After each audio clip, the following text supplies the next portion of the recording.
কৃষকের অবস্থা এখন কোথায়? আসসালামু আলাইকুম।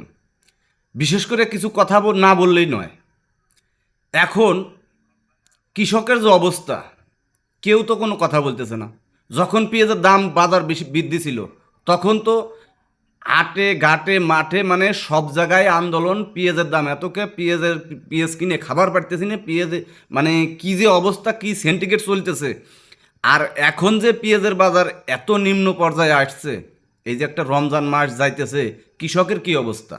এই পেঁয়াজ বিক্রি করেই বিশেষ করে তো কৃষকের এই সংসার চলে এখন যে বর্তমান। তাছাড়া তো আর অন্য কোনো কৃষিকাজে কোনো কিছু নাই, বিশেষ করে এই পেঁয়াজ চলতেছে।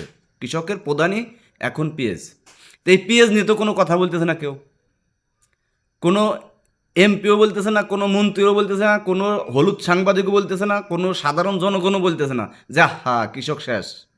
কৃষকের অবস্থা খুব খারাপ, খুব গোলাইট অবস্থা। এই কথা তো কেউ বলতেছে না।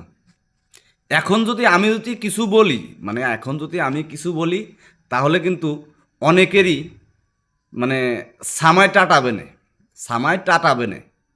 এই জন্যেই আমি কিছু বলতে চাই না। তো আপনারা এখন কিছু বলতে পারতেছেন না। আপনাদের যখন বেশি দাম ছিল, 100 টাকা ছিল, 90টা ছিল, 80টা ছিল, তখন তো আপনাদের গার ভিতর চুলকাইছিল, খাইজেনি উঠছিল। এখন 30-35 টাকা কেজি, এখন আপনাদের চুলকাইতেছে না যে কৃষক বাঁচতেছে না? এখন কিছু কইতে পারেন না আপনারা? এখন বলেন না কেন? কারণটা কি? দাম বাড়লেই পরে আপনাদের গায়ে জ্বালা বাঁধে।